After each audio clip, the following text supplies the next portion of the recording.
এই মুহূৰ্তত মই দেৰগাঁও বিধানসভা সমষ্টিত উপস্থিত আছোঁ আৰু নিৰ্বাচনৰ বতৰা লৈ আছোঁ। সমান্তৰালকৈ ইয়াৰ স্থানীয় বিধায়ক ভৱেন্দ্ৰনাথ ভৰালীয়ে কেনেধৰণে কাম কৰিলে যোৱা কাৰ্যকালটোত সেই কাৰ্যকালৰ বতৰাও আমি ল'বলৈ চেষ্টা কৰি আছোঁ। ভৱেন্দ্ৰনাথ ভৰালীয়ে যিবোৰ উন্নয়নমূলক কাম কাজ কৰিছে সেই উন্নয়নমূলক কাম কাজত যদি তেওঁ তালিকাখন বনায় তেতিয়াহ'লে তালিকাত হয়তো প্ৰথমে তেওঁ নাম দিব যে এখন হস্পিটেল তেওঁ নিৰ্মাণ কৰিছিল তেওঁৰ কাৰ্যকালত। নেঘেৰিটিং প্ৰাথমিক স্বাস্থ্য কেন্দ্ৰ আপুনি যদি চাই ফলকখন আপোনালোকে দেখা পাব নেঘেৰিটিং প্ৰাথমিক স্বাস্থ্য কেন্দ্ৰ বাহিৰৰ পৰা দেখিবলৈ অতি সুন্দৰ এখন ইয়াত স্বাস্থ্য কেন্দ্ৰ নিৰ্মাণ কৰা হৈছিল আৰু সেই স্বাস্থ্য কেন্দ্ৰখন 2020 চনত মুকলি কৰা হৈছিল আৰু সেই 2020 চনৰ পৰা এই প্ৰাথমিক স্বাস্থ্য কেন্দ্ৰখন চলি আছে। কিন্তু যেতিয়া মই হস্পিটেলখনৰ এই প্ৰাথমিক স্বাস্থ্য কেন্দ্ৰখনৰ ভিতৰলৈ যাম সেই প্ৰাথমিক স্বাস্থ্য কেন্দ্ৰৰ ভিতৰলৈ যোৱাৰ পিছত আপোনাৰ চকু থৰ হৈ ৰ'ব যে 1.5 কোটি টকা ব্যয় সাপেক্ষে এই নেঘেৰিটিং স্বাস্থ্য কেন্দ্ৰখন স্থাপন কৰা হৈছিল আৰু 2020 চনতে স্থাপন কৰা হৈছিল আৰু তাৰ পিছৰে পৰা আজি 6 বছৰে এই নেঘেৰিটিং প্ৰাথমিক স্বাস্থ্য কেন্দ্ৰটো কেনেধৰণে চলিছে আমি ভিতৰৰ পৰিৱেশটো দেখুৱাম। বাহিৰৰ পৰিৱেশটো দেখুৱালোঁ, বাহিৰত অতি আটক ধুনীয়াকৈ ফলক ওলমি আছে। এতিয়া আহক ভিতৰলৈ যাম। ভিতৰৰ পৰিৱেশটো দেখিলে আপোনালোকৰ চকু কপালত উঠিব। এয়া এক কথাত ক'বলৈ গ'লে গৰুৰ গোহালি নে ইয়াত কোনো জীৱ জন্তু থকাৰ আশ্ৰয়স্থল নে এখন হস্পিটেল আপুনি নিজে ভাবক। দৃশ্যসমূহ এবাৰ চাওক, তলে ওপৰে এবাৰ চাওক। ওপৰত যিবোৰ ইয়াত বিজুলী সংযোগৰ কাৰণে কাৰেণ্টৰ ব্যৱস্থা কৰা হৈছিল সেই কাৰেণ্টৰ ব্যৱস্থাবোৰ চাওক। লগতে ইয়াৰ ডক্টৰ যিটো ৰুম, চিকিৎসকৰ যিটো কক্ষ, মহিলাৰ প্ৰসূতি বিভাগৰ কাৰণে এইটো চিকিৎসকৰ ৰুম ইয়াত নিৰ্মাণ কৰা হৈছিল। ৰুমটোৰ ভিতৰলৈ এবাৰ আহক, ৰুমটোৰ ভিতৰৰ পৰিৱেশটো চাওক। ইয়াত এতিয়া ক'বলৈ গ'লে কোনো মানুহ আহিব নোৱাৰে, কোনো মানুহ থাকিব নোৱাৰে, কাৰণ 2020 চনত মই পুনৰবাৰ কৈছোঁ যে 1.5 কোটি টকা ব্যয় সাপেক্ষে এই প্ৰাথমিক স্বাস্থ্য কেন্দ্ৰটো স্থাপন কৰা হৈছিল। কিন্তু চৰকাৰী ধন কি ধৰণে পানীত পেলাব পাৰি সেয়া হয়তো স্থানীয় বিধায়কৰ যি কাম কাজ সেই কাম কাজে পুনৰবাৰ সেই প্ৰশ্নৰ সৃষ্টি কৰিব, তাৰ উত্তৰো দিব যে কেনেধৰণে চৰকাৰী ধনৰ অপচয় কৰিব পাৰি, কেনেধৰণে চৰকাৰী ধন পানীত পেলাব পাৰি। এইটো চাওক যে ইয়াত এটা কক্ষ অতি সুন্দৰকৈ ইয়াত নিৰ্মাণ কৰা হৈছিল। এই কক্ষটোতো আজিৰ তাৰিখত বান্দৰ থাকে। আমি যেতিয়া ইয়ালৈ আহিছিলোঁ ইয়াৰ পৰা বান্দৰ ওলাই গৈছিল, বান্দৰ থাকে। 2020 চনত এখন অতি আটক ধুনীয়াকৈ 2020 চনত 1.5 কোটি টকা ব্যয় সাপেক্ষে এখন নিৰ্মাণ কৰা হৈছিল। কিন্তু তাৰ পিছৰে পৰা ইয়াত কোনো ধৰণৰ কাম এদিনলৈও নহ'ল। ইয়াত স্থানীয় যিসকল লোক আছে তেওঁলোকে কৈছে যে কোভিডৰ সময়ত ভেকচিন দিয়া হৈছিল আৰু ভেকচিন দিয়াৰ পিছত কিন্তু কোনো ধৰণৰ কাম কাজ কৰা নাই। এয়াই হৈছে ভৱেন্দ্ৰনাথ ভৰালীৰ নেতৃত্বত থকা দেৰগাঁও বিধানসভা সমষ্টিৰ অন্তৰ্গত নেঘেৰিটিং প্ৰাথমিক স্বাস্থ্য কেন্দ্ৰৰ এইটো অৱস্থা। মই পুনৰবাৰ কৈছোঁ যে কোটি কোটি টকা, 1.5 কোটি টকা কম নহয়। এটা সমষ্টিত এটা প্ৰাথমিক স্বাস্থ্য কেন্দ্ৰ স্থাপন কৰিবৰ কাৰণে 1.5 কোটি টকা কোনো কম নহয়। আৰু সেই 1.5 কোটি টকা কি ধৰণে এনেধৰণে অপচয় কৰা হ'ল সেইটো আপুনি চাওক। ইয়াত ডিছপেঞ্চেৰী ৰুমৰ অৱস্থা চাওক, অতি সুন্দৰকৈ বনোৱা হৈছিল। গ্লাছবোৰ ভাঙি চিঙি চুৰমাৰ হৈ গ'ল। যোৱা 6 বছৰে ইয়াত চিকিৎসকে খোজ দিবলৈ আহিব পৰা পৰিৱেশ এটা সৃষ্টি কৰিব নোৱাৰিলে স্থানীয় বিধায়কে।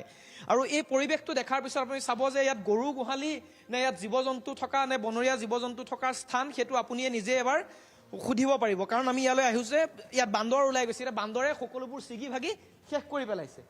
আপোনালোকৰ ইয়াৰ স্থানীয় লোক। এইটো 2020 চনতে 1.5 কোটি টকা ব্যয় সাপেক্ষে বনোৱা হৈছিলে। তাৰপিছত কাম কাজ আৰম্ভ হ'লনে? তাৰপিছত কাম কাজটো আৰম্ভ নাই হোৱা।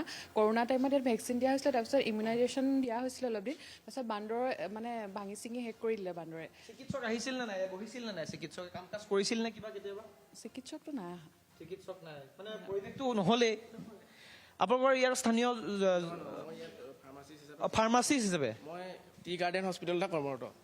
ইয়াৰ ছাইডতে আমাৰ টি গাৰ্ডেন হস্পিটেলখন আছে, সেইখন চলি আছে। কিন্তু এইখন মেডিকেল প্ৰায় খালী আছে, ইয়াত বান্দৰৰ বসবাস হৈছে, বান্দৰবিলাক আছে। মইতো যিমান দিনৰ পৰা আছোঁ টি গাৰ্ডেন হস্পিটেলত, ইয়াত আৰম্ভ হোৱা নাই। মেচিনেৰীবিলাক বস্তুবিলাক আনিছিল নে নাই?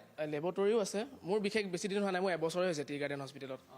চ' ইয়াত হ'লে ভাল হ'ব। বাগানৰ মানুহখিনিয়ে এতিয়া টেষ্ট এটা কৰিবলৈ বহুত দূৰলৈ আমি ৰেফাৰ কৰিবলগীয়া হয়। যদি এইখন মেডিকেল হয়, ইয়াত গাইনী ডিভিজন বেলেগকৈ দেখিছোঁ, গাইনী ডক্টৰো আহিব, সকলো ৰাইজৰ সুবিধা হ'ব। যদি আপুনি ইয়াৰ কৰ্মচাৰী নেকি? ইয়াৰো চকীদাৰ নেকি আপুনি? চাবিটো দি থৈ দিছে, যেতিয়া মানে কোনোবা আহিলে খুলি দিব কৈছিলে। আহিছিল নেকি মাজতে কোনোবা? মাজতে এনে নাহে, কেতিয়াবা আহিলে মানে চাই যায় চাই কিনি গুচি যায়। আপুনি বাইদেউ ইয়াৰে নেকি স্থানীয় লোক? ইয়াত এইটো 2020 চনৰ পৰা এনেধৰণৰ অৱস্থাত আছে। এতিয়া বান্দৰ থাকে, কুকুৰ মেকুৰী বাসস্থান হৈছে। কি ক'ব আচলতে স্থানীয় বিধায়কে এইবিলাক দেখিছেনে নাই বাৰু? দেখিছে, দেখি মেলি কৰি যাব লাগে আৰু আহে যায় তেনেকুৱা আৰু। আমি বিশেষকৈ ইয়াৰ ইমান নাহোঁ আৰু টি গাৰ্ডেন হস্পিটেলতে থাকোঁ আৰু এই বান্দৰ দেখিছে আপোনালোকে, এয়াই আৰু।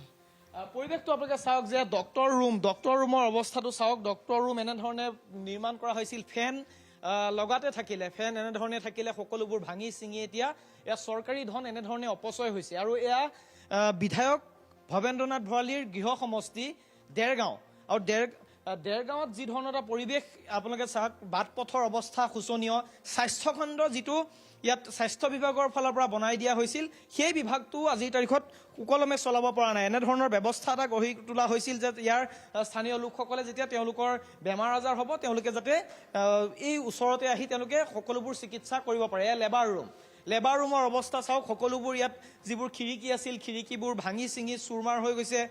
এনেধৰণৰ এইটো পৰিৱেশ দেখাৰ পিছত ৰাজ্যৰ স্বাস্থ্যখণ্ডৰ কি ধৰণে উন্নতি হৈছে, বিশেষকৈ দেৰগাঁও সমষ্টিত স্বাস্থ্য ব্যৱস্থা কি ধৰণৰ আগুৱাই গৈছে, আৰু এই স্থানীয় বিধায়কজনে সমষ্টিটোৰ তেওঁৰ যি এই উন্নয়নৰ যিটো তেওঁৰ তালিকা, সেই উন্নয়নৰ তালিকাত বিশেষকৈ স্বাস্থ্যখণ্ডক কি ধৰণে আগুৱাই লৈ গৈছে, এই হস্পিটেলখনৰ বা এই স্বাস্থ্যকেন্দ্ৰটোৰ অৱস্থা পৰিস্থিতি দেখাৰ পিছত হয়তো আমি নিজাকৈ কোৱাৰ কোনো প্ৰয়োজন নাই।